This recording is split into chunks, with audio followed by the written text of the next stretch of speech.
Hello guys, welcome to our new video. This is BA Muhammad Repair. Hiyo video hapo ni video ambayo itakuwa after. This is how it look like. Hizo ni wood floorings are waterproof. Yeah, kama unavyoona ilikuwa ni dirty carpet and then mwenye nyumba kataka change kwa wood floorings are waterproof. And maana kama vile hapo ni chumba watoto, so walikuwa chafua sana hiyo carpet. Yeah, ilikuwa so dirty, akataka itoe, aitie wood floorings are waterproof ili aje clean. Yeah, ilikuwa time ya kutoa carpet yetu.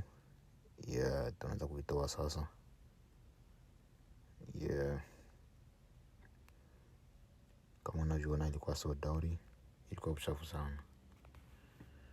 Na chini pia kulikuwa mbao, but sio za waterproof. Maana hizo mbao ziko hapo. Hizo mbao ziko hapo kwa chini sio za waterproof. Maana kuna zile mbao ambazo ukianza ku clean na mai binaanza kuvimba. Hiyo ni mbaya sana kutia nyumba. Kuna mbao za fake za waterproof na mbao ambazo ziko original.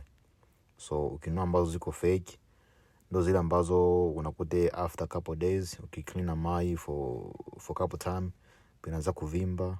So zile ndo fake.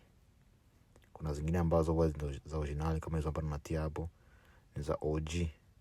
Una clean whatever, una clean like many times, lakini ziko tu vile vile. Yeah. So yeah, ilikuwa chumba ndogo sana, ilikuwa chumba kubwa kivile. Yeah, ilikuwa chumba ndogo. Nilifinish just in couple hours. Yeah, ilikuwa take so long because ilikuwa chumba ndogo sana. So yeah,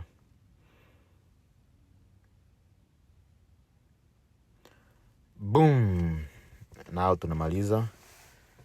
Yeah, tunamaliza chumba yetu na fanana good. Yeah, na look good though. Sasa hivi nakuwa konki. Yeah, napo hivyo inakuwa tu ni sawa. Yeah, like what I said, ni chumba ndogo. Haikuwa chumba kubwa sana, hapana. Ilikuwa chumba ndogo sana though. Pia pale kwa hallway pia kulikuwa carpet, so mwenye nyumba alisema akipata franga ataitoa carpet ambayo iko pale kwa hallway. Yeah. Yeah, kama uko out of town, let me know. Kama unahitaji service kama ya hivi, let me know. Yeah.